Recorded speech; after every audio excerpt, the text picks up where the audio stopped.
कार्तिक मास शुक्ल पक्ष चतुर्दशी तिथि जो माने ए ओषा पालन करती भाग्यवान होती, अपुत्रिक पुत्र लाभ करती, निर्धन समस्त ऐश्वर्य प्राप्त होती, जगतर कल्याण हुए, मंगल हुए।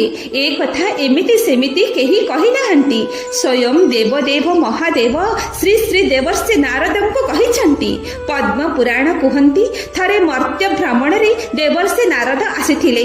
ए संसारर समस्त प्राणी मानकर दुख दुर्दशा देखि व्यथित हेले, सीधा जाई पहुंचिले कैलासपुरी रे। देवदेव महादेवଙ୍କ निकटरे से तो आशुतोष। देवर्षि नारद तांकु भक्त मानकर दुख किपरि दूर हेबो तार उपाय बताई देबाको प्रार्थना कले।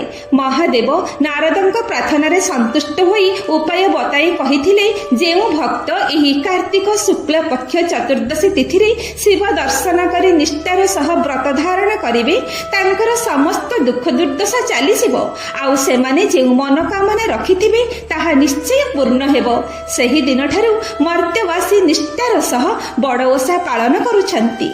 प्रतिटी गाँव रे थिबा शिवालय ठारू धवळेश्वर, लिंगराज, आखंडमणि और लोकनाथ आदि पवित्र शिवपीठ मानकरी अत्यंत निष्ठार सह पालित हेबाकु जाउछि कार्तिक चतुर्दशी तिथि बड़ ओषा।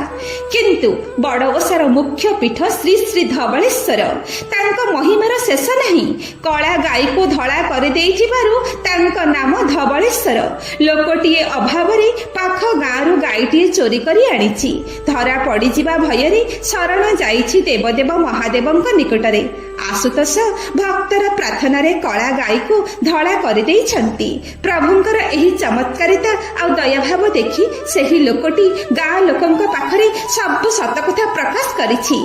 सेही दिन ठारू कटक जिल्लार महानदी कूଳରେ ଥିବା सेही साक्षात शिवपीठ होउछि प्रसिद्ध धवळेश्वर। पद्म पुराण सेही धवळेश्वरंकर महिमा वर्णना करी कहिछंती, थरे इंद्र ब्रह्मांक अभिशापरु मुक्त हेबा पई एही धवळेश्वरंकर निकटरी बड़ ओषा व्रत रखिथिले, आउ कार्तिक पूर्णिमा रे बुड़ पकई साप मुक्त होइथिले। सेही परि क्रतु नामक जणे राजा मध्य कुष्ठ रोगरु मुक्ति पई धवळेश्वरंक पाखरे बड़ ओषा व्रत रखी रोग मुक्त होइथिले। आहुरी अनेक महिमा।